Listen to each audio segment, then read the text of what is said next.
The screams always came at 3 in the morning. King Dominic Ashford woke with his hand already reaching for the sword that no longer hung beside his bed.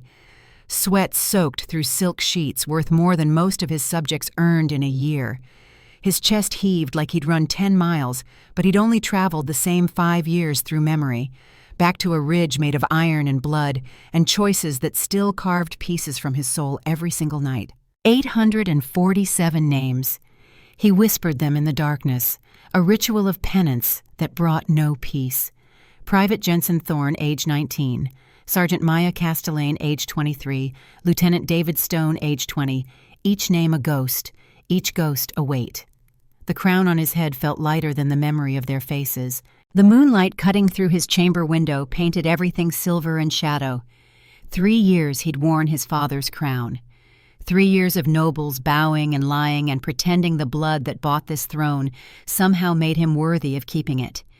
3 years of waking to the same nightmare, the same ridge, the same moment when he'd chosen glory over caution and watched good soldiers pay his price. He stood, pulling on the training leathers, bare feet silent on stone floors cold enough to shock his system back to something resembling alertness. The palace slept around him, 2,000 souls who believed their king was strong, decisive, pure alpha bloodline stretching back 7 generations. They'd hang banners for him at dawn, toast his name at the Lunar Convergence Ball. Parade 47 alphas before him like livestock at auction, each one promising power and alliances, and everything except the one thing he actually needed: truth. The training yard waited below, torch lit and empty. Or so he thought until he rounded the corner and found General Thaddeus Stone already there, moving through sword forms that most men half his age couldn't manage. The old soldier's left leg ended just below the knee, replaced by a prosthetic of wood and leather and sheer, stubborn refusal to quit.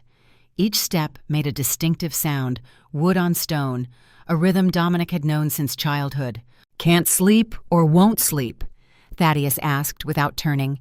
His blade cut air with precision that came from 40 years of practice and a will forged in fires that would have broken lesser men. "Does it matter?" Dominic picked up a practice sword, testing its weight. "Always matters, Your Majesty." The title came with just enough edge to remind Dominic that Thaddeus had changed his diapers, taught him to ride, held him while he'd wept after his first kill. Can't sleep means the body needs rest. Won't sleep means the mind won't allow it. Different problems, different solutions. They circled each other in the way of old training partners, each knowing the other's tells and weaknesses. Thaddeus moved like water despite the prosthetic, flowing around Dominic's attacks, never quite where he seemed to be. Age had stolen his speed, but given him something more valuable: patience. "Iron Peak again?" The question came quiet. Dominic's blade hesitated. Just a fraction of a second, but Thaddeus saw it, pressed the advantage, swept low, and would have taken Dominic's legs if this were real combat. "You're pulling your strikes," Thaddeus said. "Still seeing the ridge when you fight." "I'm always seeing the ridge." Dominic reset his stance, trying to find the focus that used to come easy. "I chose the flanking maneuver. You advised siege. I was young, arrogant, thought I knew better. 847 soldiers died proving me wrong." 847 soldiers died following their king into battle.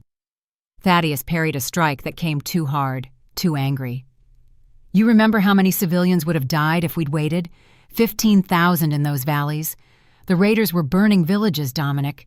You chose the option that saved the most lives. Doesn't make their ghosts any quieter." "No." Thaddeus lowered his blade. "It doesn't. A king who doesn't mourn his soldiers' deaths will waste their lives. But a king who only mourns becomes paralyzed. You have to do both, boy. Carry the weight and keep moving." Dawn was creeping over the eastern mountains, painting the training yard in shades of gold and crimson. Blood and glory, the colors of every kingdom's flag. Dominic watched the light spread and tried to remember why he'd wanted this crown in the first place. His father had been murdered, poisoned at a peace summit, and Dominic had inherited a kingdom at war, borders failing, and enemies sensing weakness. He'd been 21 years old and absolutely certain he could fix everything his father had broken. 3 years later, he knew better. "The selection is tonight," Thaddeus said, sheathing his practice blade. "You'll need to choose." "How do I choose between lies?" Dominic's laugh held no humor. 47 alphas, each one promising loyalty while calculating how to use me. Their fathers trade in influence like currency. Their mothers measure worth in bloodlines and breeding potential. None of them see me, Thaddeus. They see a crown. Then perhaps you're looking in the wrong places. The old general limped toward the armory, his wooden leg keeping that steady rhythm. Your father made you swear an oath before he died. Never take an Omega mate. Said they make kings weak. He said Mother betrayed us. Dominic's hands clenched. Sold secrets to the Northern Raiders. Cost us 10,000 lives. Thaddeus stopped. Turned. His weathered face showed every one of his 65 years in that moment, carved deep with regrets and secrets that festered in darkness. Your father lied. The words hit like a blade between the ribs. Dominic stood frozen, watching the general who'd never once spoken false in 40 years of service. Queen Anastasia was framed by the Alpha Council.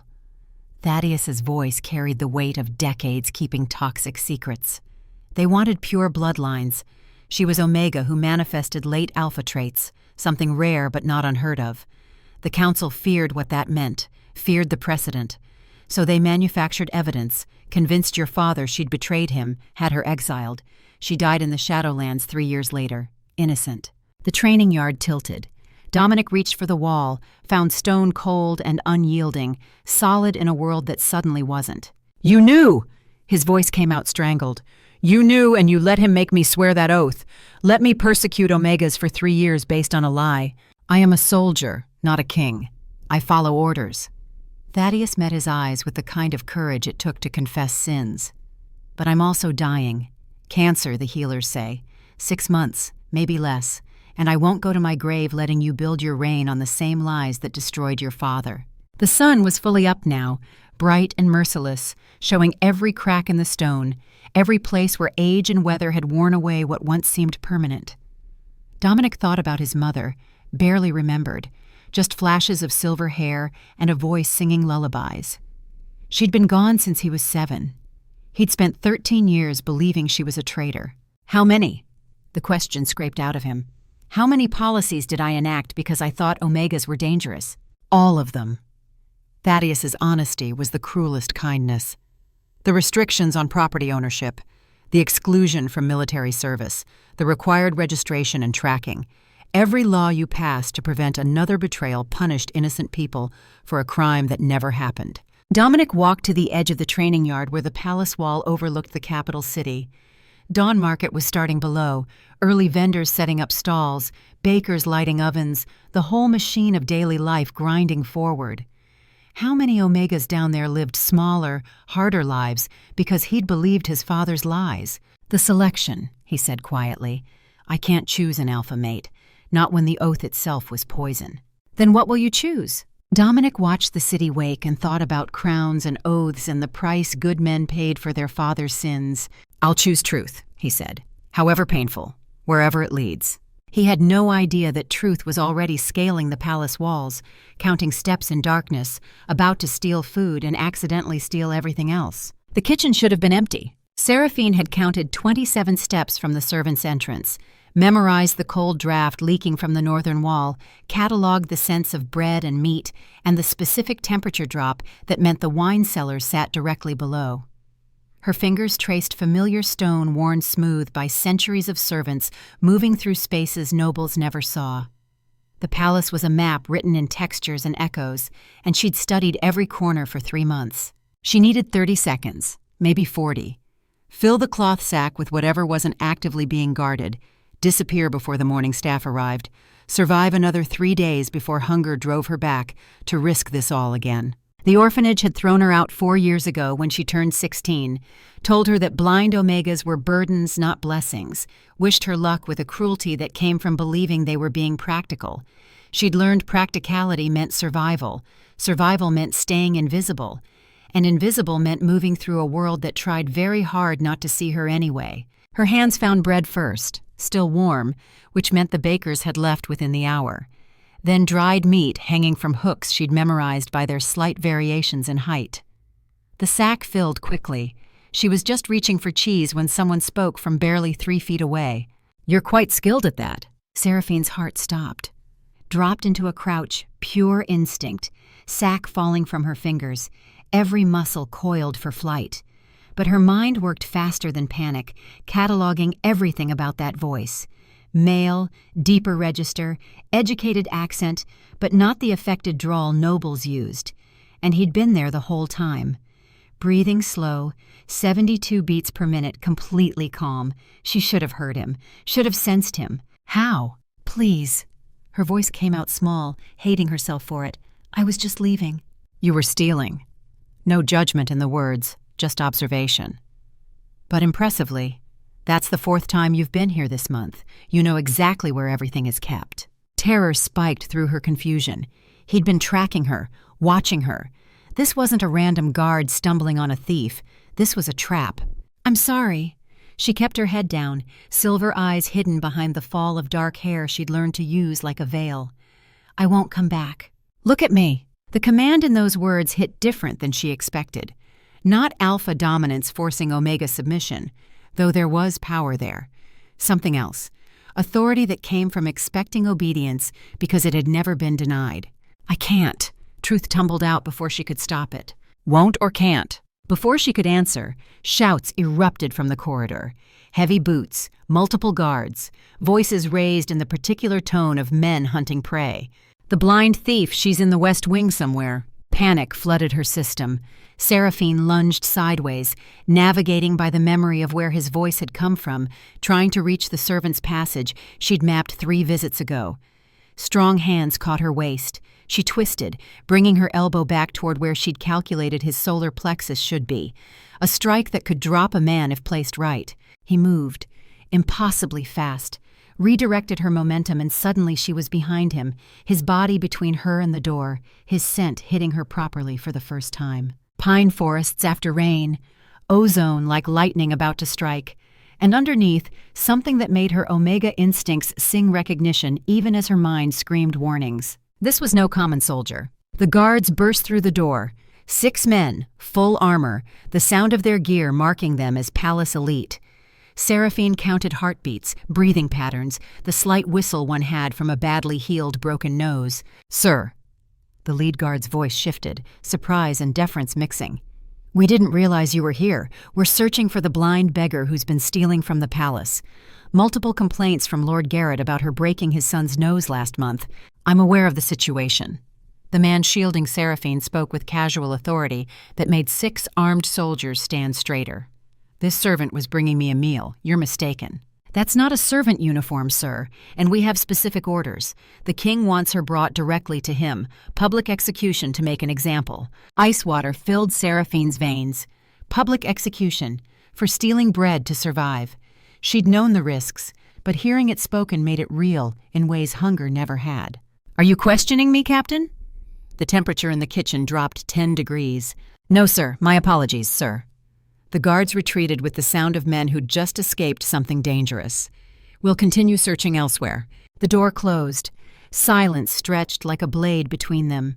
Seraphine stood frozen, processing what had just happened. He'd lied for her, protected her, and the guards had obeyed without question, even though their orders came from the king himself. Which meant this man outranked palace guards, possibly outranked everyone. They're gone, he said quietly. But they'll circle back once they realize I'm not supposed to be in the kitchens at dawn. Why? The question came out before she could stop it. Why would you protect me? Maybe I'm tired of watching innocent people get punished for surviving. She heard him move, picking up her fallen sack, the rustle of cloth and shift of air as he placed food back inside. Then his footsteps came toward her. She tensed, ready to fight despite knowing she couldn't win against someone who moved like he did. Can you run? He asked. Not fast enough. Honesty seemed safer than pride. Then we go up. Before she could protest, he lifted her. Not roughly, not like she'd been grabbed by drunk guards or angry shopkeepers. Carefully, one arm under her knees, the other supporting her back, her weight apparently nothing to him. Alpha strength, the kind that could break bones or cradle birds. Hold on, he said, and started moving. Seraphine had mapped the palace horizontally, but vertical spaces were harder to navigate blind. She felt him climbing, his breathing steady even with her weight. the sound of stones scraping against leather, telling her he was using handholds most people probably didn't know existed. They went up, then horizontally, then up again. Secret passages, ones that didn't appear on any servant's mental map. "Who are you?" she asked against his chest, hearing his heartbeat strong and even. 80 beats per minute now, elevated but controlled. Someone who understands what it means to live with ghosts. He carried her for what felt like forever, but was probably only minutes, finally stopping in a space that smelled of lavender and clean linen. A room, private, warm. He set her down gently on what her hands identified as a bed softer than anything she'd touched in 4 years. "You'll be safe here tonight," he said. "The guards won't search these quarters. These quarters belong to you." Not a question. The way he moved, the way he spoke, the absolute certainty in his voice. This was his territory. "Yes." "And you are?" She had to know, had to understand what kind of trap she'd walked into. Silence, then footsteps, the sound of water pouring. He pressed warm bread into her hands. "Eat slowly or you'll be sick." The first bite nearly broke her. Soft, fresh, still warm from the ovens. When had she last tasted anything that wasn't stale or stolen? Tears leaked from her useless eyes before she could stop them, salt mixing with yeast and butter, and something that might have been hope if she still believed in that. "When did you last eat?" His voice came from nearby, maybe sitting in a chair, giving her space. 3 days. No point lying when her shaking hands already told the truth. "And before that?" 4 days. He said nothing, but she heard the shift of fabric that meant clenched fists. "No one's shown you kindness before," he observed. Not a question. Kindness has a price. She forced herself to stop eating even though her stomach screamed for more. "What do you want?" "Your name?" She hesitated. Names had power. Names made you real, made you memorable, made you easier to hunt when you needed to disappear. "Seraphine." Seraphine. The way he said it, tasting each syllable like fine wine, made her shiver. "I'm called Dante when I'm down here." "But that's not your real name." "No. You're not really a soldier either." "Tonight I am." She heard him settle into the chair, leather creaking. "Tell me, Seraphine, how does a blind Omega survive 4 years on the streets?" "By being invisible." She took another small bite, measuring it against the hunger still clawing at her. "People don't see what they think is worthless. And when someone does see you, then I run," she paused, "or break their nose if running isn't an option." His laugh surprised her, real, genuine, the sound of someone who appreciated competence. Lord Lucian Garrett deserved worse than a broken nose. His crimes against Omegas are well documented if anyone bothered to look. The casual way he said it, the certainty that someone like Lucian had crimes worth documenting, told Seraphine more about Dante than any name would. He paid attention, cared about justice even when it was easier not to, and he had access to information that most soldiers never saw. "The guard said the king ordered my execution," she said quietly. "Is that true?" More silence, longer this time, heavy. "Yes." The bread turned to ash in her mouth. She set it down carefully, hands folding in her lap, preparing for what came next. She'd known this couldn't last, known the moment she'd been caught that survival would require sacrifice. "Will you turn me in?" "No." "Why not?" "Because the king who gave that order is a fool operating on bad information and worse assumptions." His voice carried something dark, self-loathing maybe. "He's been wrong about a lot of things. I'm trying to help him see better." "You speak like you know him." "Better than anyone."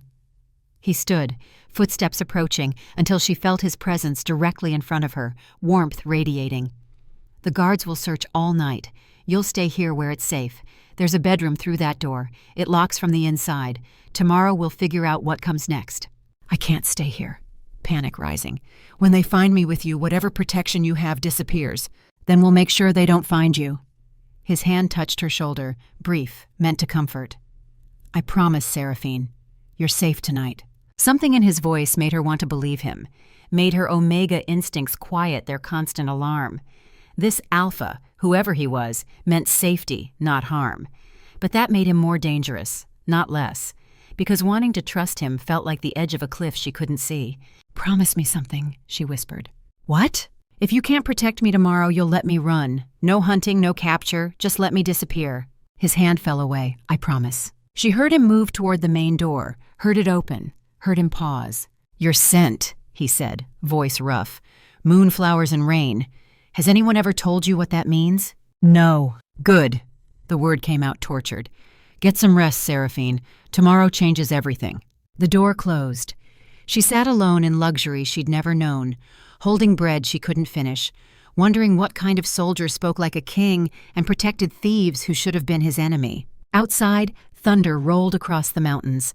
The lunar convergence was beginning, blood moon rising, and fate was laughing at the king hiding from his selection and the Omega who'd just stolen his heart along with his bread. Neither of them knew that 3 floors below, Captain Marcus Stone was reporting to General Thaddeus about the strange encounter in the kitchen.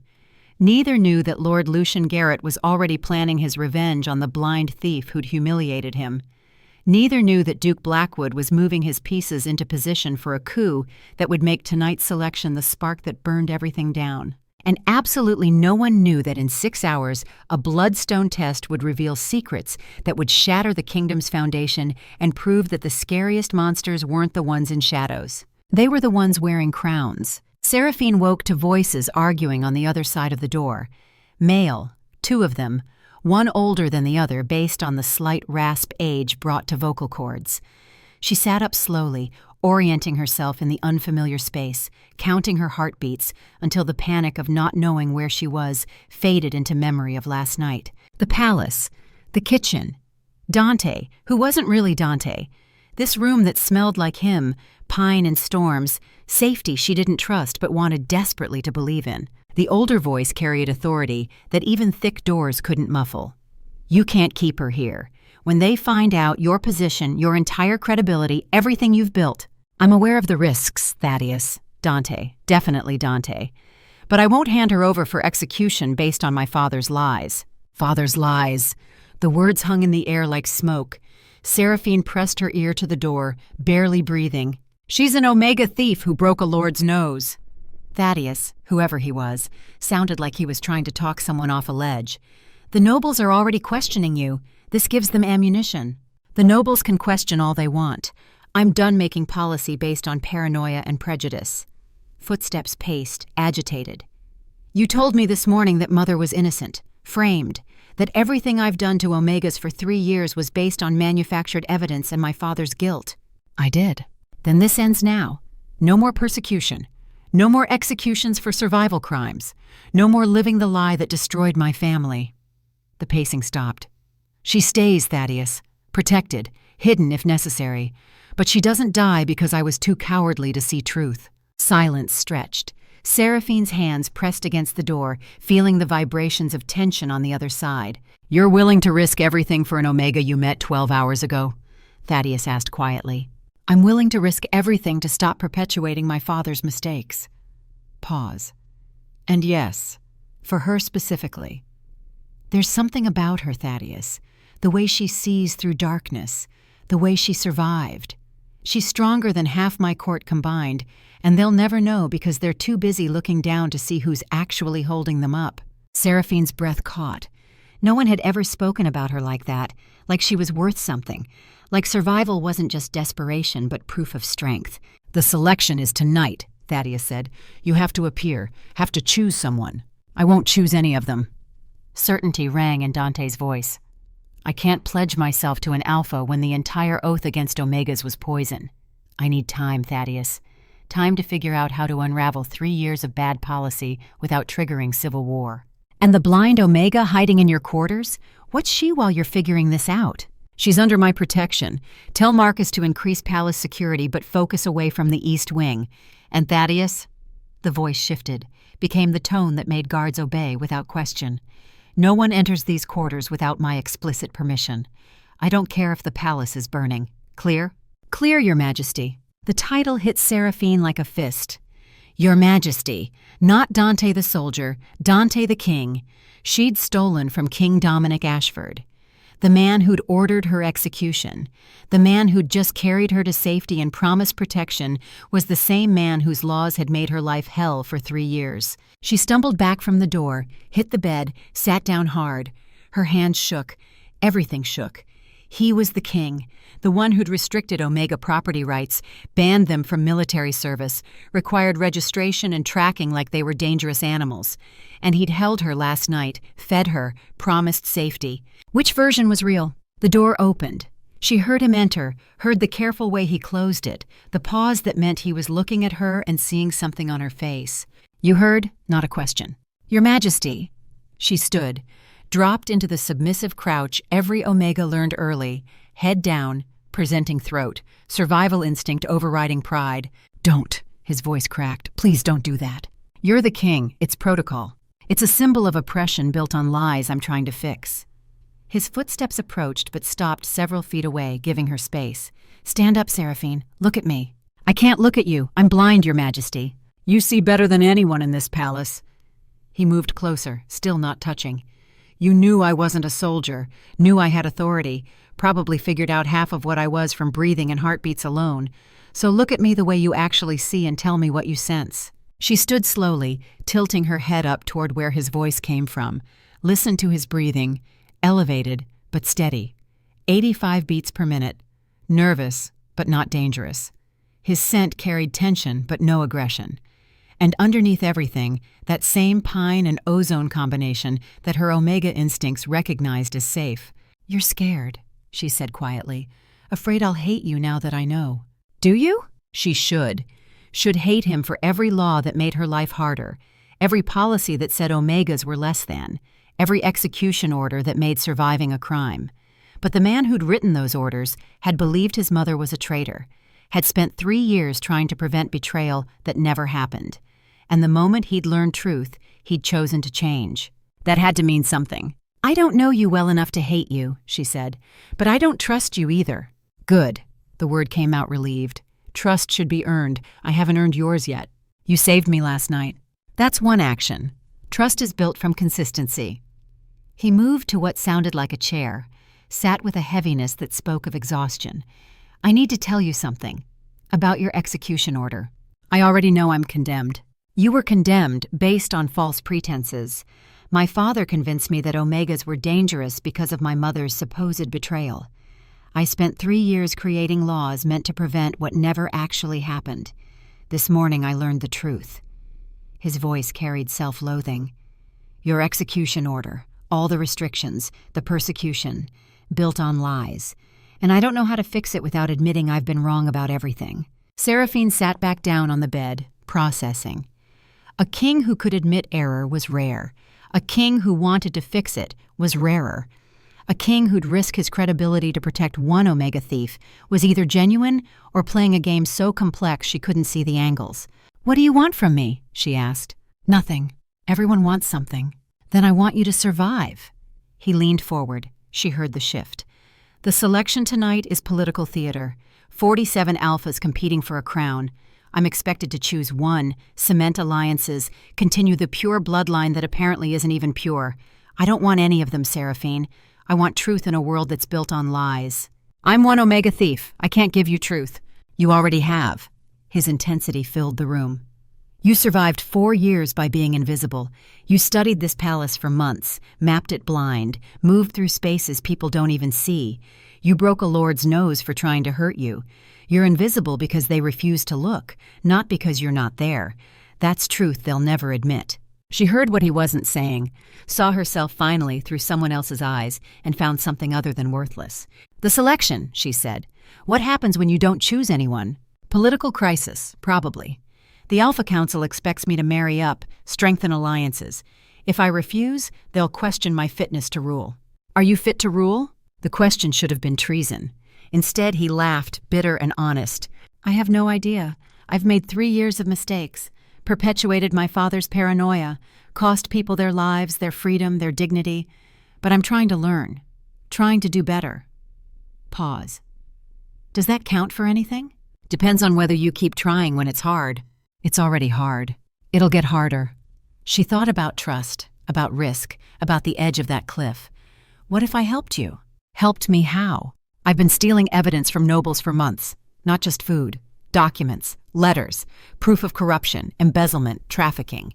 I can't read them, but I know where they're hidden, how to get them. You need truth? I know where bodies are buried. Silence. Then his breathing quickened, excited. You're serious. I'm practical. You want to change policy, you need leverage. I can get you leverage if you keep me alive long enough to do it. That's the most mercenary offer I've heard in months. Admiration colored his voice. And the most honest. We're both using each other. At least this way it's clear. He stood, walked to where she sat, and slowly, giving her time to move away, placed something in her hands. Bread, still warm, and something else, soft, unfamiliar texture. Cheese, he said, from the northern provinces. Finish eating, then we'll talk about changing the world. She bit into breakfast and tasted hope for the first time in 4 years. Dangerous, intoxicating, probably foolish hope, but real. Outside, the blood moon was rising. Selection night approached, and in the shadows, Duke Blackwood was making final preparations for the coup that would burn everything down. But in that moment, in that room, a broken king and a blind thief made an alliance that would either save them both or destroy them together. Either way, they chose truth, even knowing the price would be paid in blood. Part 2. Blood and Shadows. The underground network smelled like fear and defiance in equal measure. Seraphine navigated the rope ladder with practiced ease, counting rungs, feeling the sway that told her wind direction, and how many people moved on the rooftop above. 3 days had passed since Seraphine discovered Dominic's true identity. 3 days of planning, mapping evidence, building trust. Now came the test, bringing the king face to face with the Omegas he'd oppressed. This would either change everything or get them both killed. Probably both. You brought company. Raven's voice carried from the shadows, sharp with suspicion.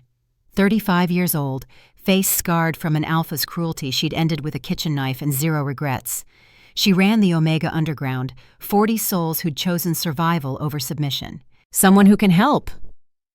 Seraphine stepped onto the rooftop proper, hearing Dominic behind her, his breathing controlled, but his heartbeat elevated. Nervous. Good. He should be nervous. These Omegas had every reason to kill a king on sight. Help! Raven's footsteps circled them. The way the king's laws have helped us? Registration like criminals, property restrictions, execution orders for surviving? Those laws were wrong. Dominic spoke before Seraphine could. Built on lies I only learned 3 days ago. I'm here to fix them.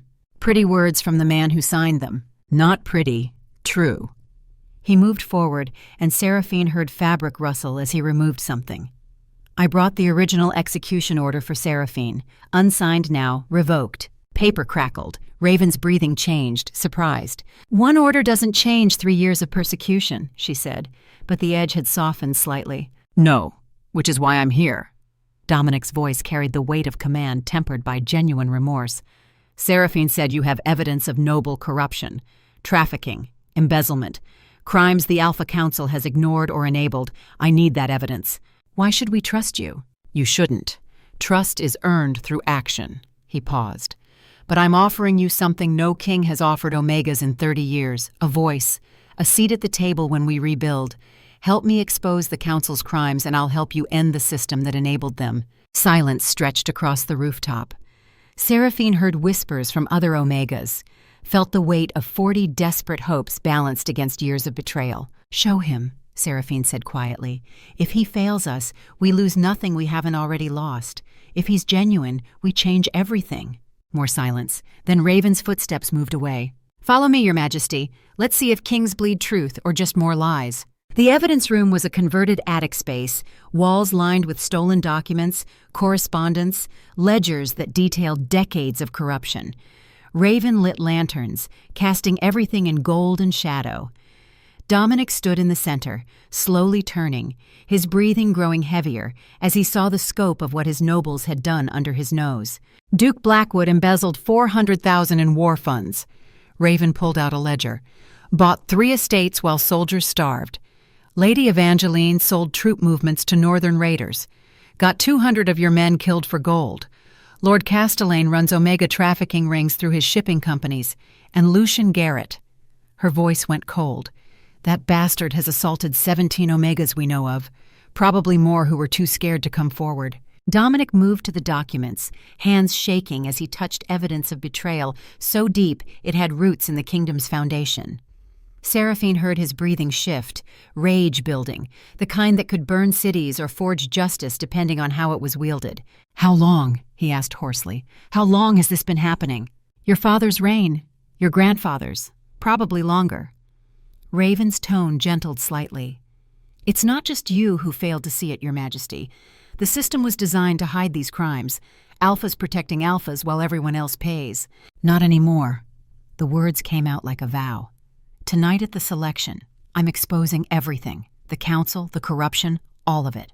"That's suicide," Raven said flatly. "Blackwood has 60% of the nobles, 40% of the military. You go public without leverage, you'll trigger civil war or get yourself killed. Then I die trying to fix what I broke. Martyr kings help no one." A new voice spoke from the entrance. Seraphine recognized Captain Marcus Stone, General Thaddeus's son, and Dominic's most trusted officer. He'd lost his nephew David at Iron Peak, but stood loyal still. But strategic kings with proof, allies, and proper planning might actually survive to see change. Marcus descended into the space, his footsteps heavy with purpose. Seraphine sensed tension between him and Dominic, the kind that came from loyalty tested by hard truths. "You followed me," Dominic said. "I protect you, even from yourself." Marcus moved through the room, examining documents with a soldier's practicality. "This is enough to arrest half the council, but Raven's right. Move too fast and Blackwood moves faster. We need strategy." "What do you suggest?" "Let them think they're winning." Marcus's tone shifted, became tactical. "The selection tonight. You attend, play your part. But we stack the room with loyalists. When Blackwood makes his move, and he will make a move, we're ready." "You think he'll act tonight?" Raven asked. "I know he will." Marcus pulled out a dispatch. "Intercepted this morning. He's planning to force the king's hand, use the selection to trigger a vote of no confidence, then install himself as regent. He's been building this coup for months." Seraphine listened to the pieces falling into place, her enhanced hearing catching the fear in everyone's breathing. Civil war, blood in the streets. Everything Dominic was trying to prevent by exposing corruption might cause it anyway. "There's another problem," she said quietly. "Lucian knows about us." Every head turned toward her. She felt their attention like weight. "What do you mean?" Dominic's voice went dangerous. 3 nights ago in the Moon Garden, someone was watching. I heard their heartbeat, shallow breathing, elevated pulse. They know you've been meeting me secretly. Probably has evidence." "Lucian!" Marcus cursed. "He's been desperate since Seraphine broke his nose. Pride wounded, looking for revenge. If he has proof the king is protecting the Omega he ordered executed, that's ammunition for Blackwood's coup. Then we move tonight." Dominic's decision came swift. "All of it. Expose the corruption before they can use our alliance against us." "That's still suicide with extra steps," Raven pointed out. "Unless we change the game entirely." Seraphine moved toward where she sensed Dominic standing. "What if you didn't just expose corruption? What if you exposed the lies your entire reign was built on? You want me to admit my mother was framed? That I've been wrong for 3 years?" He understood immediately. "The council will call me weak, unfit, or honest." She tilted her head up toward him. "What threatens them more? A king who makes mistakes and doubles down, or a king who admits fault and changes course? You've been ruling based on fear. Show them strength looks different than they think." "She's right." Marcus sounded surprised to be agreeing with an Omega thief. "The military respects officers who own their mistakes more than ones who hide them. Could work with the general population, too. It's a massive risk," Raven added, "but it's the only play that doesn't end in war." Dominic stood silent, processing. Seraphine heard his heartbeat, elevated but steady. 100 beats per minute, scared but committed. She'd learned to read him over 3 days, the way his breathing changed when he was thinking, the specific quality of silence when he was making hard choices. "We do it," he said finally. "Tonight, all of it. The selection becomes a reckoning."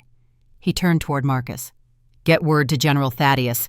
I need every loyal soldier in that hall, and Marcus." His voice dropped.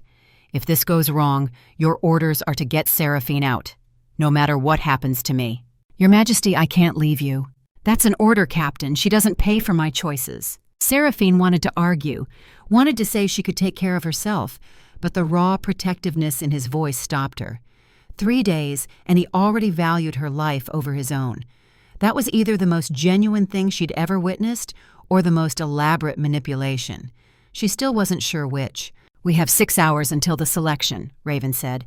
"Let's make sure we survive them." The palace preparation rooms buzzed with activity that set Seraphine's teeth on edge. Too many voices, too many footsteps, too many scents mixing into overwhelming chaos. She pressed against a wall, counting heartbeats to stay grounded, while servants rushed past preparing for the spectacle about to unfold. "You don't have to come." Dominic's voice cut through the noise. He'd found her in the alcove where she'd retreated, his presence a calm point in the storm. "You could stay hidden, safe." "Safe is relative." She turned toward him. "And you're about to walk into a room full of enemies with nothing but truth as a weapon. Someone should watch your back." "You can't watch anything. I can hear lies and breathing patterns, smell fear and sweat, sense violence in the way people shift weight before attacking." She stepped closer. "I see better than anyone in that hall. Let me help." His hand found hers in the darkness, squeezed gently. "You've helped more than you know." "Don't get sentimental on me now, Your Majesty. We still have to survive the next 3 hours." "Dominic." The correction came soft. "When we're alone, I'm just Dominic." She squeezed back, then released him. "When we're alone, Dominic, you're the king who saved a thief's life and gave her purpose. But in that hall, you need to be the alpha king who doesn't flinch. They'll smell weakness. Then I'll give them strength." He moved away, footsteps decisive. "Come, let's show them what truth looks like." The selection hall made the preparation rooms feel quiet by comparison. 400 people minimum, their voices creating a wall of sound that disoriented even Seraphine's trained senses. She stood in servant's gray behind a pillar near the entrance, positioned where she could hear everything but remain invisible. Exactly where society expected blind Omegas to be. Perfect. The room settled as Dominic entered. Seraphine tracked his movement by the way conversation stopped, the rustle of fabric as people bowed, the specific quality of silence that came from watching someone powerful. He walked with purpose, each footstep deliberate, making his way to the throne that had broken 3 generations of kings. "Lords and ladies of the council!" His voice carried without shouting, trained projection that filled every corner. "We gather tonight for the lunar convergence selection. 47 alphas have presented themselves as potential mates to secure alliances and continue pure bloodlines." Murmurs of agreement. Seraphine heard Duke Blackwood's distinctive wheeze 3 rows back, satisfied, thinking his plan was unfolding perfectly. "Before we proceed," Dominic continued, "I have a confession." The room went silent. Seraphine's pulse kicked up. This was it, the moment that either saved them or burned everything down. "My entire reign has been built on a lie." Shocked whispers. Someone gasped. Blackwood's breathing quickened, sensing opportunity. 3 years ago my father died telling me my mother betrayed our kingdom. Sold secrets that cost 10,000 lives. He made me swear never to take an Omega mate. Said they make kings weak. I believed him. Dominic's voice roughened with emotion. "I spent 3 years creating laws to prevent betrayal that never happened. My mother was framed by members of this very council, exiled innocent, died alone in the Shadowlands." The whispers became shouts, people standing. Blackwood's voice rose above the chaos. "This is madness! He admits his mother was Omega? His bloodline is impure!" "My bloodline is human." Dominic's words cut through the noise. "Alpha, Omega, Beta, we're all just people. But some people in this room are criminals hiding behind designation." He gestured, and Marcus moved forward carrying the evidence ledgers. Duke Blackwood embezzled 400,000 in war funds. Lady Evangeline sold troop movements to our enemies. Lord Castellane runs trafficking rings. I have documentation for all of it. Chaos erupted. Nobles shouting denials, accusations flying, the crash of someone knocking over a chair. Seraphine tracked every sound, building a map of violence about to explode. Then Lucian Garrett's voice pierced through everything. "You speak of truth, Your Majesty, but hide your own lies." He stepped forward, and Seraphine smelled his cologne mixed with spite. "You claim pure judgment while harboring the blind Omega criminal you ordered executed, the very thief you now protect in secret." The room froze. Seraphine felt every eye turned toward her hiding spot, even though they couldn't see her yet. "The king sneaks away to meet her in darkness." Lucian's voice carried triumph. "I have proof. Crystal recordings of their encounters. He risks everything for an Omega nobody. What does that say about his fitness to rule?" Blackwood seized the moment. "I call for immediate vote. This king admits impure blood, admits wrongful prosecution of his own subjects, admits compromising himself for an Omega. He's unfit. I move for his removal and establishment of a regency council." Voices rose in agreement. Not everyone, but enough. Maybe 40% of the nobles, the ones who'd benefited from corruption, the ones who feared change more than they valued justice. Marcus's soldiers moved to defensive positions. Blackwood's guards did the same. The hall became a powder keg waiting for spark. "Before you vote," Dominic said, voice carrying absolute authority, "let's establish truth one more way. Bring the bloodstone." Shocked silence. The bloodstone hadn't been used in decades. An ancient artifact that revealed designation truth couldn't be manipulated or lied to. "Your Majesty," Elder Thaddeus, the records keeper, spoke from the back. "The bloodstone reveals not just designation, but purity of intent. Are you certain?" "Completely." Dominic descended from the throne. "If I'm unfit, let ancient magic prove it. But we test everyone making accusations, too." Blackwood paled slightly, but couldn't refuse without looking guilty. "Agreed." The bloodstone arrived, carried by oracle guards in ceremonial robes. A crystal orb the size of a man's head, pulsing with inner light that Seraphine couldn't see but felt as warmth against her face.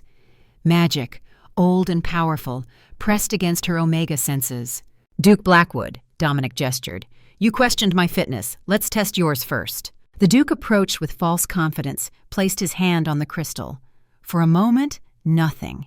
Then light erupted. Not clean gold of pure alpha, but red streaked with black tendrils, smoke rising from the contact. "Corruption," the oracle intoned. "This one's intent is poisoned by greed and cruelty." Blackwood jerked his hand back, blistered. "This is a trick!" "Test me, then." Lady Evangeline stepped forward. Her result came faster, red with silver streaks, the traitor's mark. "No." Her voice came out strangled. "I was trying to save. I didn't mean for soldiers to die." One by one, the accused nobles tested. All showed corruption in varying shades. The hall watched in stunned silence as decades of lies unraveled in colored light. "Your Majesty," Lord Castellan's voice shook. "If you're so confident, test yourself." Dominic approached the bloodstone. Seraphine's heart hammered. She knew what would happen, had guessed 3 days ago from his scent alone. But watching him put his hand on that crystal, knowing the reveal would either legitimize or destroy him, made her want to run forward, pull him back, protect him the way he'd protected her. She stayed hidden, listened, waited. The crystal blazed gold. Pure alpha light flooded the hall, brilliant and strong. Relief swept through the crowd. Then silver threads appeared, weaving through the gold, delicate at first, growing stronger. The gold and silver swirled together, beautiful and impossible. Then red, deep crimson red crystallizing in the center, spreading outward until the entire stone glowed like blood in sunset. "Half-blood," someone whispered, then louder. "The king is half-blood." Chaos. Real chaos now. Nobles shouting, soldiers gripping weapons, the crash of people trying to flee or fight or process the impossible. Seraphine heard it building toward violence, heard the specific sound of steel leaving scabbards, felt the shift in air pressure as people prepared to attack or defend. 3 seconds until someone drew first blood and civil war became inevitable. She stepped out of the shadows. "Stop!" The word shouldn't have carried. One blind Omega against 400 nobles. But something in her voice, some quality of command she'd never used before, made everyone freeze. She walked into the center of the hall, navigating by sound and memory, until she stood beside Dominic. Felt his shock, his fear for her, his desperate desire to push her back to safety. "You want to know about fitness to rule?"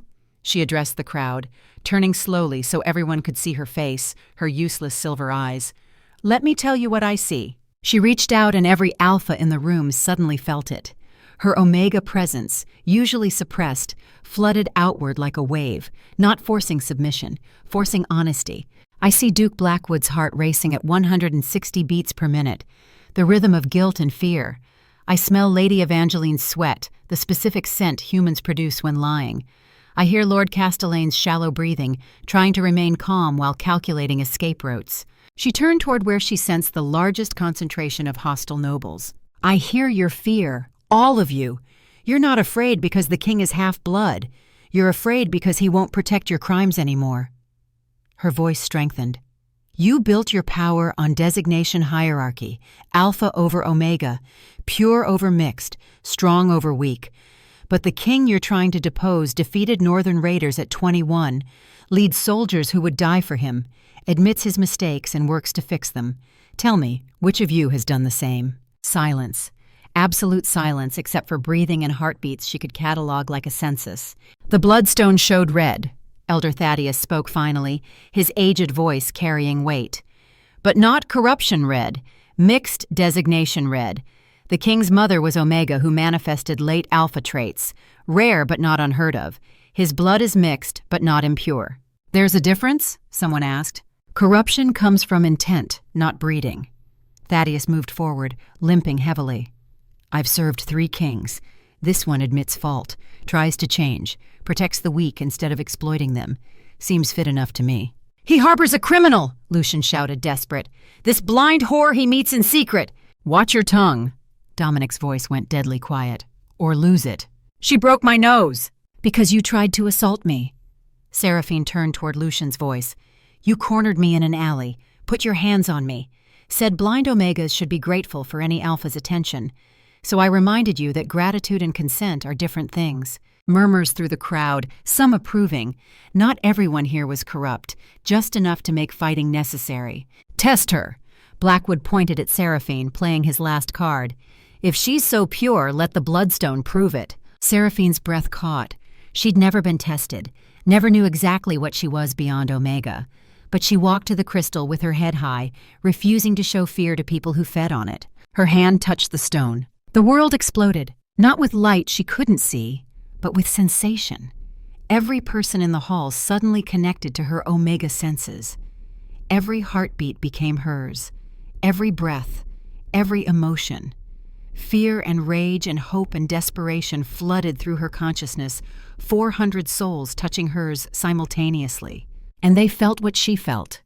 The constant awareness of being prey, the calculations every Omega made just to survive, the exhaustion of staying invisible while being essential, the pain of being called worthless by people whose entire world depended on your submission. Alphas dropped to their knees, overwhelmed by sudden understanding.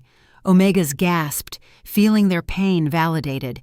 Betas stood frozen, experiencing both perspectives at once. The bloodstone pulsed colors that had no name, silver and gold and every shade between, swirling in patterns that hurt to perceive. "True Omega," an oracle whispered in awe. "We thought the bloodline extinct." "What's a true Omega?" Marcus asked, still on his knees from the empathy wave. "A bridge." The oracle approached Seraphine carefully. Alphas command through dominance. True Omegas command through connection. They don't force submission. They force understanding. The oracle turned to the crowd. "This is what you've been hunting to extinction for 200 years. Omegas who could make you feel what you inflict on others." "That's impossible," Blackwood wheezed from the floor. "True Omegas are legend." "Then I'm a legend who breaks noses." Seraphine released the stone, swaying from exhaustion. Dominic caught her before she fell. "Still think I'm worthless?" No one answered. The hall remained silent, processing what they'd felt, what they now knew in their bones about the cost of their hierarchy. Then thunder cracked outside, loud enough to rattle windows. Not natural thunder, wrong sound, wrong resonance. The doors burst open. A messenger stumbled through, clothes torn, blood streaming from a dozen wounds. "The northern border," he gasped. "It's gone. Shadow creatures pouring through, thousands of them. They're coming here." The hall erupted in new chaos. But before anyone could move, portal magic ripped through the air itself, darkness spreading like infection across reality. A figure stepped through, beautiful and terrible and ancient. Seraphine couldn't see him but felt his presence like gravity, pulling at everything, threatening to consume. Her Omega senses screamed warnings but also recognized something underneath the threat. Pain, loneliness, 3 centuries of isolation. "Did you think," the figure spoke with a voice like grinding stone, "that your prophecy was salvation? I wrote it, every word designed to lead to this moment. The half-blood king and the true Omega, together you'll create the vessel I need." "Kael Mordain," Elder Thaddeus breathed, "the first exile, but you died 300 years ago. I transcended." Kael's presence filled the space, shadows writhing around him. Became something beyond Alpha or Omega, And I've been waiting so very long for the bloodlines to align. Tonight, under the blood moon, you'll complete the mate bond, and I'll finally be whole again."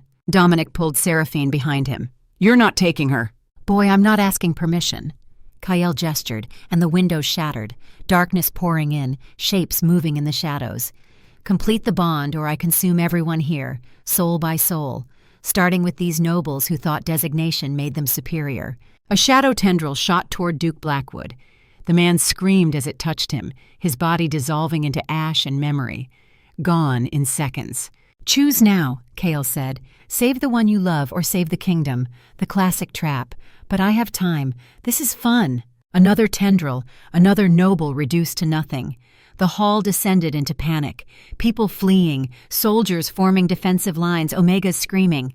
Seraphine felt it all through her heightened connection, every death a wound in her consciousness. She turned to Dominic, reached up to touch his face. "Whatever you choose," she said. "I understand. I choose you." His certainty held no hesitation. "Always." "Then choose better." She turned toward Kael's presence. "You don't want a vessel. You want connection." The shadows paused. "You know nothing about what I want." "I know loneliness." She stepped away from Dominic's protection. 300 years of it. You're not trying to conquer. You're trying to end. "Seraphine, don't." Dominic reached for her, but she was already moving forward, walking toward ancient darkness with nothing but empathy as defense. "Show me," she said to Kael. "Let me see what broke you." The shadows trembled. For one moment, Kael's true form appeared beneath the darkness. An old man, scarred and withered, tears streaming down his face. Then the blood moon reached its apex. Power surged through the hall, and Seraphine understood exactly how bad tonight was about to get. The prophecy wasn't salvation, it was a trap, and they'd all walked into it perfectly. But she'd learned something in 4 years on the streets. Traps worked both ways, if they were brave enough, if they were clever enough, if they could turn a weapon meant to destroy them into a tool for revolution. She looked at Dominic with eyes that couldn't see but understood everything. "Trust me," she whispered, "one more time," and reached for the shadows that would either consume her or free them all. Part 3. The Cost of Dawn. Seraphine's hand touched shadow and the world inverted. She'd expected cold, expected pain, expected the consuming darkness that had reduced Duke Blackwood to ash and screaming. Instead, she felt memory, 300 years of memory crashing through her consciousness like a flood breaking ancient dams. A boy, 16 years old, standing before his father, the first king. Half Alpha, half Omega, the first bridge designation ever born. Court physicians calling him abomination, priests demanding execution. His mother, the Omega consort, begging for his life. The exile. Shadowlands, a pocket dimension where magic criminals rotted. 50 years alone. Then another exile arrived. Liana, a female alpha who'd killed her abusive mate and refused to apologize for surviving. They found each other in darkness, fell in love over a century of shared isolation. Then the escape attempt, the ritual that required one life to fuel the portal.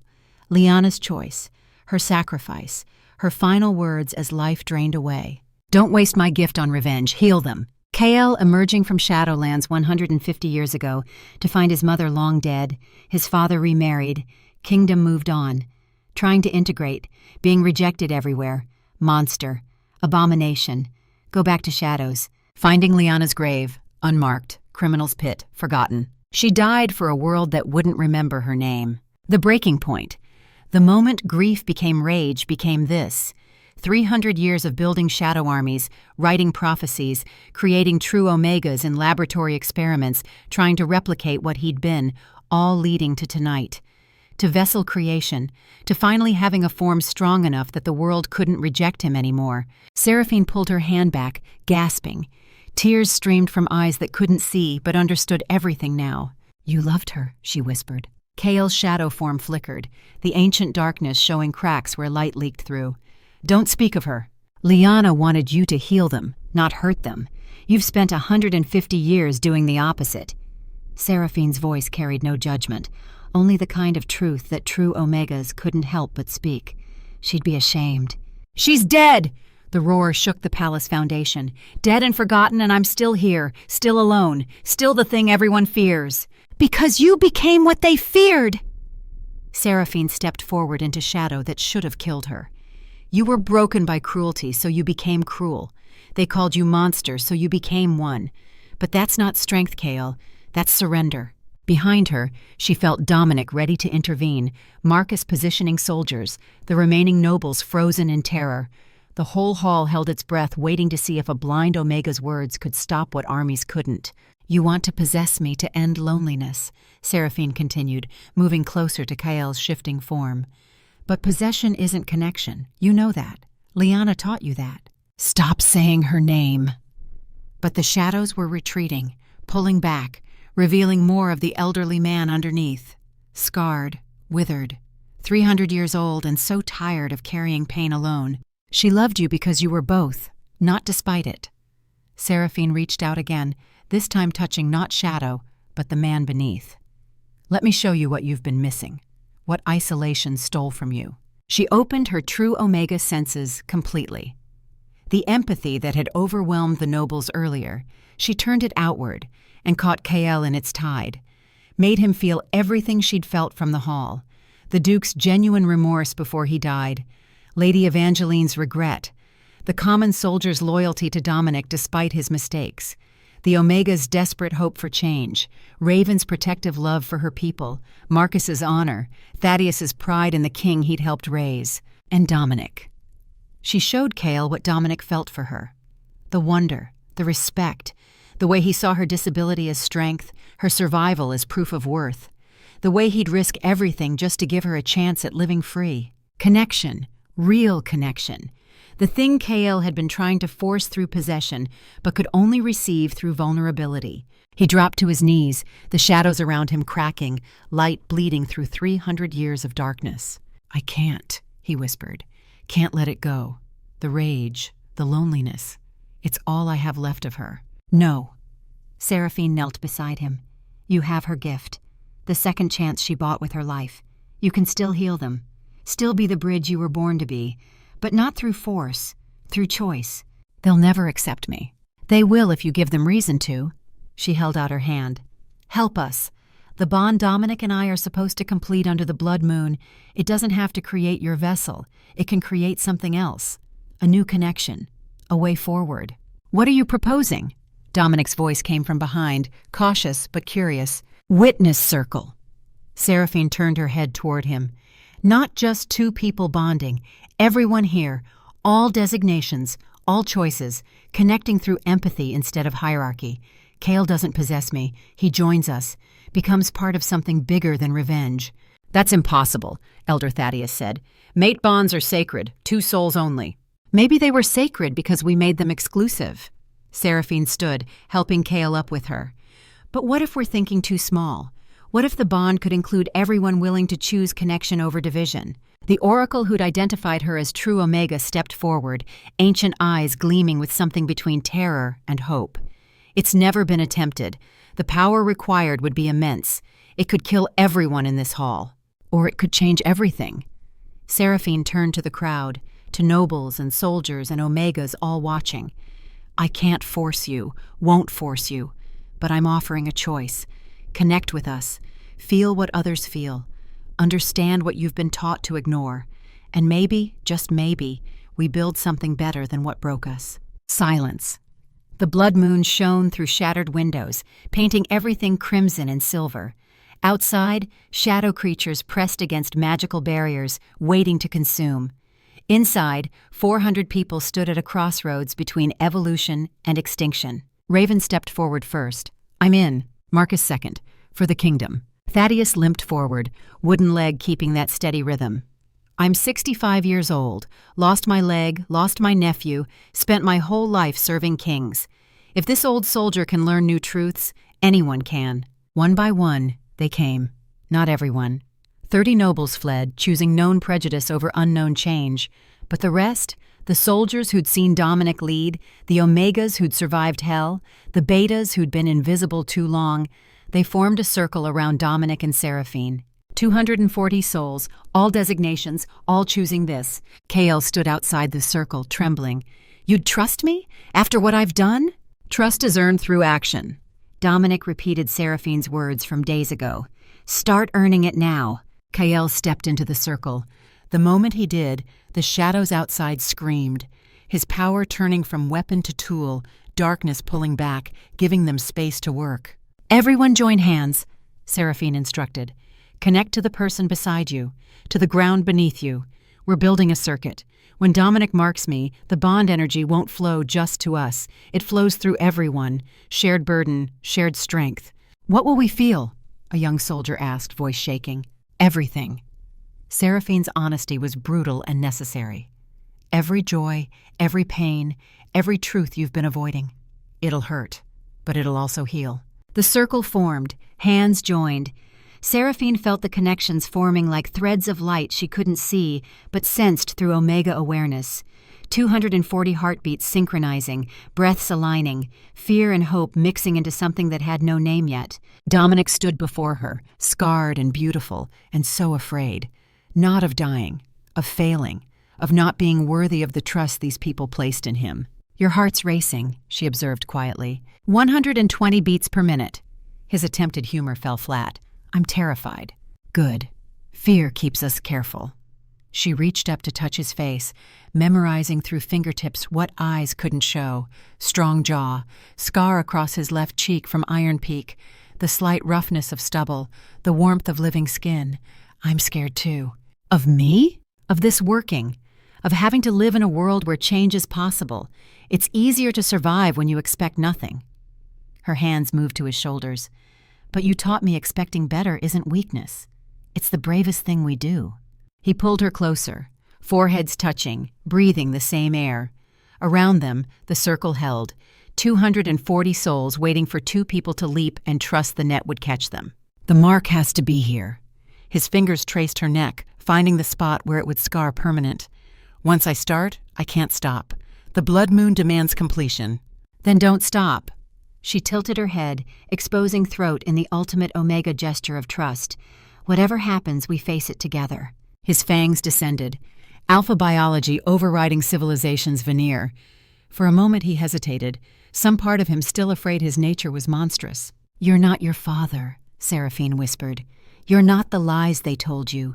You're the king who admits mistakes, the soldier who counts his ghosts, the man who saved a thief because it was right. That's who you are. That's who I choose." He bit down. The world exploded. Pain first, bright and sharp, her blood copper-sweet on his tongue.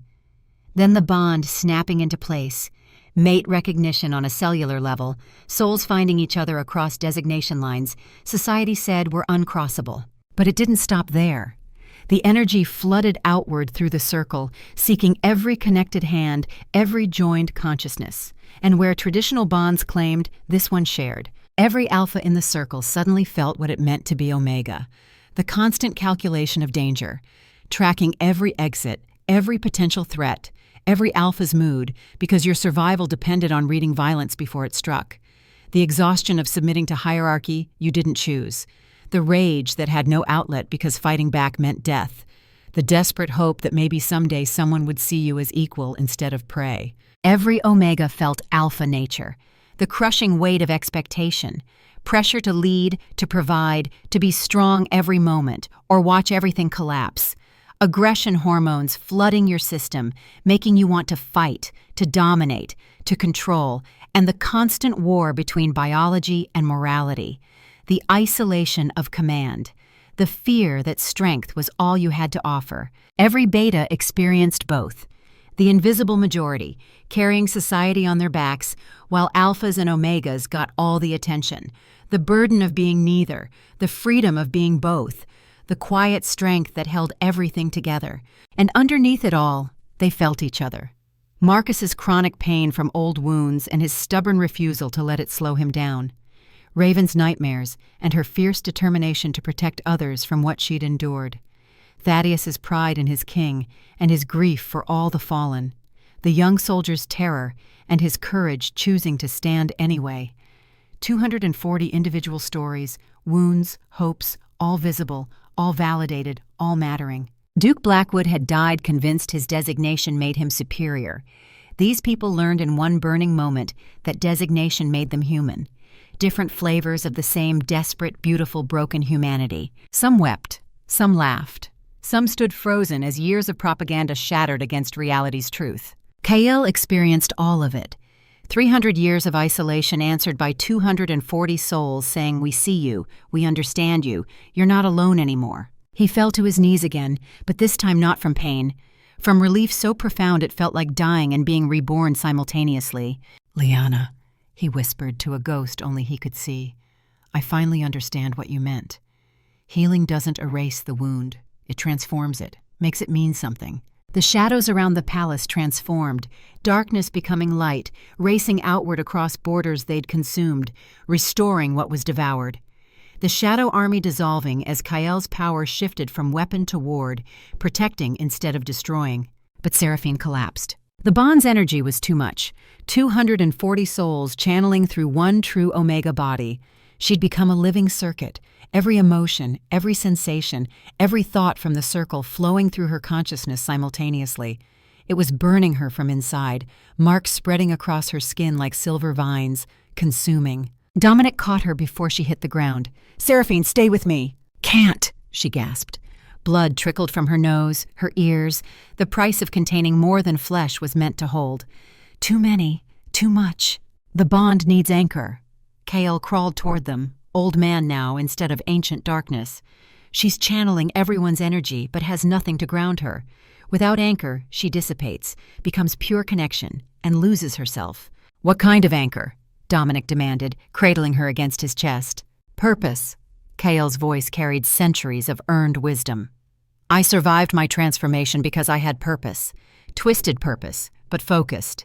She needs reason to stay that's stronger than the pull to dissolve into collective consciousness." "Love," Marcus said, "and she loves the king." "Love isn't enough." Kael shook his head. "Love is powerful but personal. She needs something bigger, something that justifies bearing this weight." Dominic looked down at Seraphine, her body convulsing in his arms, silver light leaking from her eyes and mouth, and the mark that was killing her. He'd promised to protect her, promised safety, and now she was dying to save people who'd called her worthless days ago. The injustice of it threatened to break him. "What if she chooses to let go?" he asked quietly. "What if dying is mercy compared to carrying this? Then you lose her." Kael's brutal honesty. "But you let her choose. That's what love means, respecting her agency even when it destroys you." Dominic bent over Seraphine, pressing his forehead to hers, feeling her heartbeat faltering. 80 beats per minute, 70, 60. "I need you to listen," he said against her cooling skin. "You're dying. The bond is too much. I can sever it. Marcus can get you out of here. You can survive this, but I need your permission." Through the haze of pain, Seraphine's consciousness focused on his voice, found the thread that was distinctly him among the 240 others screaming in her head. She saw two paths stretching before her, could sense them with the precognition true Omegas sometimes manifested. Path 1, let go, die peacefully. She'd see her parents again, see the matron who'd trained her, see Liana waiting to thank her for saving Kael. Peace after 4 years of survival. Dominic would mourn, but survive. He'd be a good king, change some things. But without her, the connection would fade. The empathy moment forgotten as crisis passed. Within 5 years, assassination. Reforms dying with him. Cycle repeating. Path 2, hold on. Become living bridge permanently. Feel 240 souls constantly, their joys and pains and deaths and births. No privacy, no peace. Existence becoming pure service. Body breaking over 40 years from the strain. But the children born after her would grow up free. The generation after wouldn't remember why designations ever mattered. Real change, permanent change. The kind bought in suffering but paid forward in liberation. She thought about the young soldier in the circle who'd been brave despite terror. Thought about Raven's determination to protect others. Thought about Marcus's honor and Thaddeus's pride and all the Omegas in the underground who'd survived hell waiting for hope. Thought about the 8-year-old girl who might someday watch a coronation and ask why being Omega ever mattered.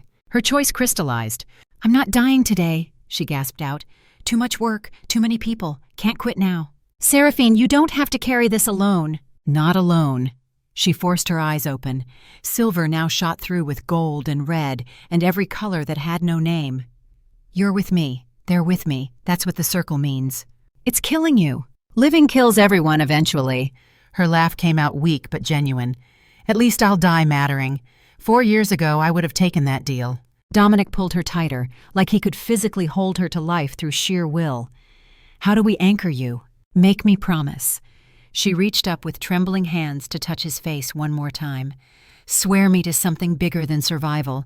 Give me purpose worth the price. He understood immediately. Not just intellectual understanding, but soul-deep certainty of what she needed.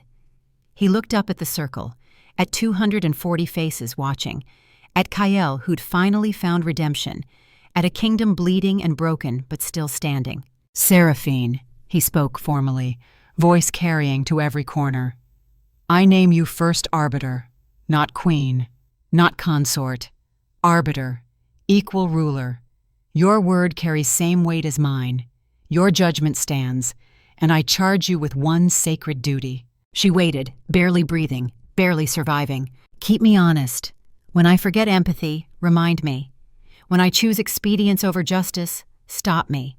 When I start believing the crown makes me right, prove me wrong, be my conscience, my anchor, my equal in all things. His voice broke. And stay alive to do it. Please, stay alive. The words settled into her like stones building foundation. Purpose. Real purpose. Not just surviving, but serving. Not just loving one person, but protecting all of them. Making sure the connection they'd built tonight didn't fade when crisis passed. She felt the anchor take hold. The silver vines stopped spreading. Her heartbeat stabilized. 60 beats per minute, 70, 80. Still connected to everyone, but no longer drowning in it. Carrying the weight, but not crushed beneath it. Yes, she whispered. I accept. First arbiter. Your equal. Your conscience. Your truth teller. She smiled despite the pain. Going to be annoying. Promise? Promise. The blood moon reached its apex. The bond sealed completely. Seraphine lived, changed forever, but alive.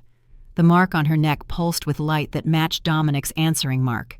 Connected, bound, but not possessed, not conquered, chosen. Around them, the circle broke into cheers, crying, laughter, the kind of celebration that came from surviving impossible odds and choosing something better. Kael stood at the edge watching, old eyes wet with tears. Seraphine turned her head toward him. You're staying? She asked. If you'll have me. He looked at Dominic. I have 300 years of knowledge about designation magic, about bridges and bonds and the old ways. Let me teach. Let me help build what I spent so long trying to destroy. Can we trust you? Marcus asked the question everyone thought. No. Kael's honesty was refreshing. Not yet. Trust is earned through action. Give me time to earn it. First Academy of Designation Studies needs a headmaster, Dominic said slowly. Someone who understands all designations from personal experience. Interested? Kael's smile was tentative, unpracticed from centuries without use, but genuine. Yes. Dawn was breaking. Real dawn now, not just metaphor. Light streaming through shattered windows, illuminating the hall where everything had changed. 240 people connected in ways that couldn't be undone. They'd felt each other's truth. That kind of intimacy didn't fade, but the work was just beginning. They spent 3 days in crisis management. Border restoration from shadow damage. 8,000 civilians dead, their families needing support, answers, justice. The 30 nobles who'd fled during the circle, including Lord Castellane, were hunted but escaped north to form resistance. Duke Blackwood's death created power vacuum 50 different factions tried to fill. Seraphine barely slept. The connection to 240 souls meant feeling everything constantly. Marcus's shoulder pain from old wounds, Raven's nightmares, the young soldier's anxiety, every stubbed toe and broken heart and moment of joy, all flowing through her awareness like constant radio static. Dominic found her on the 4th morning standing on the eastern balcony, swaying with exhaustion. You need to rest, he said, coming up behind her. Can't turn it off. She leaned back against him. They're always there, all of them. Thought I'd adjust, but it's so loud, Dominic, so loud all the time. Kael said it might take months to learn to filter. What if I can't? What if I'm just raw nerve forever, feeling everyone's pain and never having space for myself? He wrapped his arms around her, pressing a kiss to her temple where silver vines from the mark had spread like delicate tattoos. Then we find ways to give you quiet, meditation, magic, whatever helps. You don't carry this alone. I chose it. Doesn't mean it doesn't hurt. He turned her to face him, tilting her chin up. You can regret the cost without regretting the choice. Both things are true. She pressed into him, stealing his warmth, his steady heartbeat a comfort among the 240 others she felt. How do you do this? Rule, make impossible choices, live with the consequences. Some days better than others. Some days I wake up and still count the 847 from Iron Peak. He stroked her hair. But I get up anyway. Keep trying. Because the alternative is letting their deaths mean nothing. We have a trial this afternoon. Lord Castellane's son returned voluntarily, wants to testify against his father. And tonight, first council session to draft new laws. Omega property rights, designation equality, all of it. He sighed. We're going to fail sometimes. Make mistakes. Piss people off. Revolutionary. His laugh rumbled through his chest. Elder Thaddeus said lasting change takes decades. We're 3 days in. Need to pace ourselves. Tell that to the 8,000 dead. They knew the price. Paid it anyway. His voice carried the weight of command. Best way to honor them is building the world they died defending. A knock interrupted. Marcus entered, carrying documents. Your Majesties, the council representatives are arriving. We need decisions on seat allocation before tonight's session. They'd spent 3 days negotiating. 12 seats total. 4 Alpha, 4 Omega, 4 Beta. But which 4? Everyone had opinions. Everyone thought their voice most important. Democracy was loud and messy and exactly what they needed. The Omega seats, Seraphine said. Raven for certain. Elder Mira from the temple. Who else? Young Jace, Dominic suggested. The soldier who spoke up during the circle. Represents the next generation. And the 4th? Marcus asked. Someone from the north, Seraphine decided. The refugees who fled here. Show them they have voice. The Alpha seats will be contested. Marcus reviewed his notes. Lady Isolde Blackwood is running. So is General Theron. Lady Evangeline's sister has put her name forward despite the family scandal. Let them contest. Dominic's decision was firm. Elections. Real elections. Let people choose their representatives. That'll take weeks. Then we take weeks. This needs to be done right, not fast. They worked through afternoon into evening. Trial proceedings for Castellane's son, who testified against his father's trafficking operation with enough detail to warrant full investigation. Council negotiations, where Alphas and Omegas shouted at each other for 2 hours before Seraphine's empathy pulse made them actually listen. Food distribution plans for border regions. Memorial services for the 8,000 dead. Governing was unglamorous, exhausting, essential. By the time they returned to private quarters, Seraphine was barely standing. Dominic caught her before she collapsed, carried her to bed, started removing her boots. I can do that, she protested weakly. Let me help. He worked the leather free gently. We're partners, remember? Equal. That means carrying each other when one of us is falling. You carried me a lot recently. You saved everyone, including me. Fair trade. He climbed into bed beside her, pulling her close. Sleep. I'll wake you if crisis happens. Crisis is always happening. Then I'll wake you if it's big crisis. She laughed despite exhaustion, pressing her face into his neck, breathing in pine and storms and home. The mark on her neck pulsed in time with his, twin heartbeats synchronized. Through the bond, she felt his exhaustion matching hers, his determination, his desperate hope they were building something lasting. Dominic? What if we can't fix it? All of it? What if we try for 40 years and still fail? He pulled back enough to look at her face, silver eyes that saw truth better than most people's sight. Then we fail together. But trying means something. Showing people change is possible means something. Even if we don't finish, we start. Someone after us continues. That's how revolutions work. Generational relay race. Poetic for an exhausted king. I have my moments. He kissed her forehead. Sleep, Seraphine. Tomorrow we govern. Tonight we rest. She drifted off, feeling 240 souls in the background, white noise becoming almost comfortable. Tomorrow would bring challenges. Opposition. Resistance. The hard daily work of transforming systems built over centuries. But tonight, she was alive, loved, purposeful, and that was enough. 1 year later, Seraphine stood at the mass grave memorial for the 8,000 who died in the Shadow War. Dominic beside her, their hands joined, marks pulsed in perfect sync. The memorial service had drawn thousands. Families of the fallen, survivors bearing scars, citizens who'd been saved by strangers' sacrifice. They ask me to speak, Dominic said quietly. I don't know what to say. Say truth. That's all they want. Seraphine squeezed his hand. Tell them what you told me, about counting ghosts. He stepped forward to the podium. The crowd quieted. 8,000 names were carved into the memorial wall behind him. He'd read every single one, memorized them like he'd memorized Iron Peak's dead. I know their names, he began. All 8,000. I can't stop counting, can't stop remembering. His voice carried across the assembled crowd.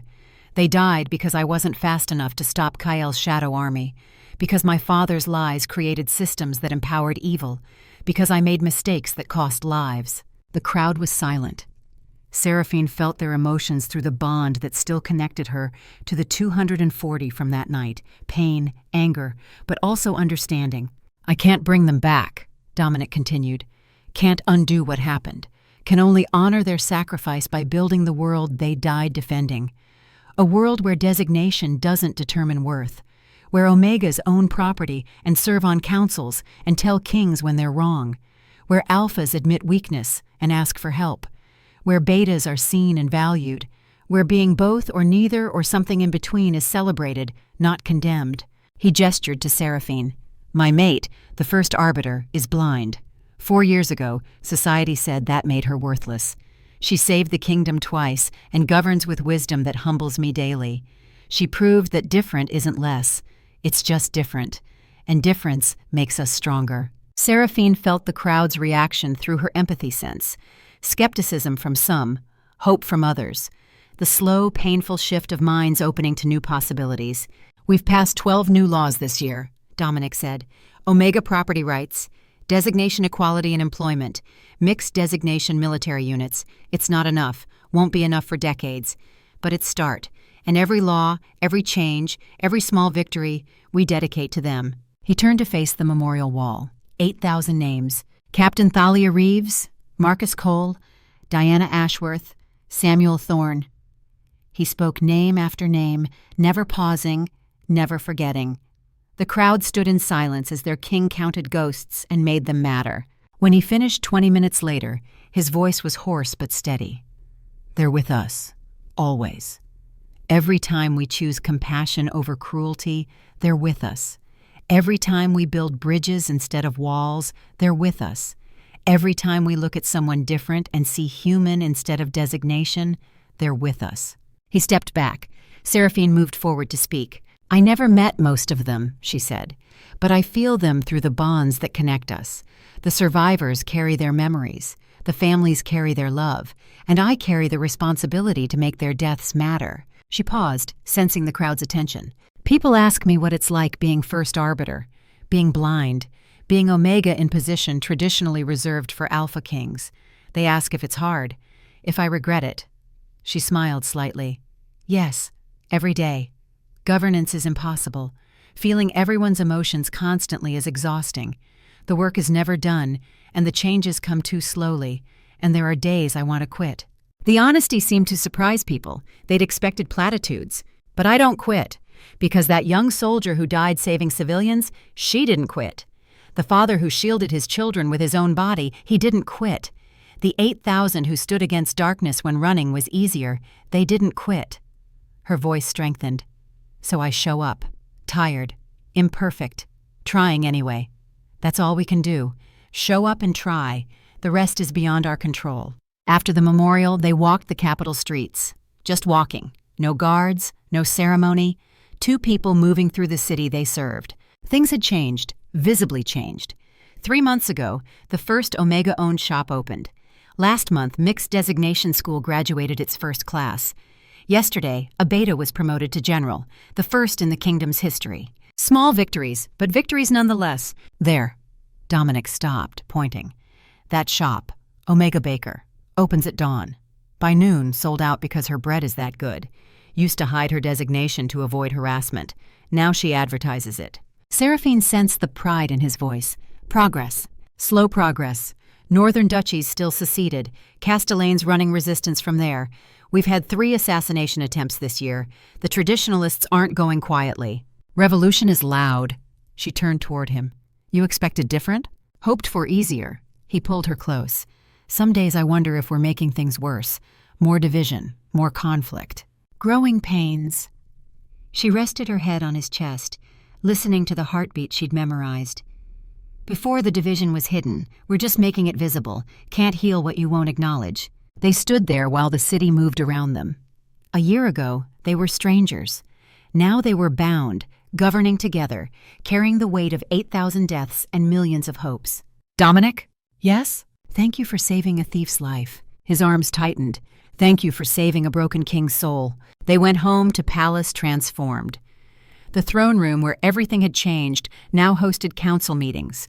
The moon garden where they'd fallen in love became meditation space for Seraphine when the empathy became too much. The kitchens where they'd met employed mixed designation staff who worked as equals. Every space held memory. Every room told story of revolution and progress. That night, Seraphine stood on their private balcony, feeling the bond that connected her to 240 souls, and through them, to the kingdom entire. She still heard everything, still felt too much. Kael's training helped, but some days the weight crushed her. Dominic found her there, wrapped a blanket around her shoulders. Loud tonight? Always loud, but manageable. She leaned into him. Raven's happy. She and Isolde are planning wedding. Marcus's shoulder hurts less since the new healer started treatment. Young Jace asked his first question in council today. Kael's students are learning designation magic the right way. You track all of them. Can't help it. They're mine now. My people. My responsibility. She turned to face him. Our responsibility. Together. He kissed her, gentle and certain, always together. Through the mark, through the bond, through the connection that linked them to everyone in the circle and beyond, they felt it. The slow, grinding hope of change, the painful, beautiful work of revolution, the cost and the reward of choosing truth over comfortable lies. They'd failed more than they'd succeeded this year, would fail more in years to come. But they'd also won small victories, changed lives, given people hope. And sometimes, when Seraphine used her truth sight to look at the kingdom's future, she saw glimpses of what could be. Children of mixed designations playing without knowing why it mattered. Omegas in positions of power, treated as equals. Alphas who'd learned empathy. Betas who were finally seen. A world where the question wasn't what designation are you, but who do you choose to be? They weren't there yet, might not reach it in their lifetimes. But they'd started the journey, and that, more than anything, was what the 8,000 had died for. The chance, the possibility, the hope that better was achievable if people were brave enough to try. Seraphine and Dominic stood on that balcony, bound and broken and trying anyway, while the city slept beneath them and tomorrow waited with all its impossible demands. They'd face it together, make mistakes together, build something lasting together. Not perfect, never perfect, but real, honest, moving forward despite the cost. And somewhere in the Shadowlands, in the space between life and death, Liana smiled. Her sacrifice had finally borne fruit. The boy she'd saved had learned to heal instead of hurt, and the kingdom was slowly, painfully, beautifully learning what she'd always known. That strength came not from standing alone, but from choosing to carry each other when the weight became too much. The blind Omega and the shattered king proved that truth every single day. And that was enough. More than enough. It was everything.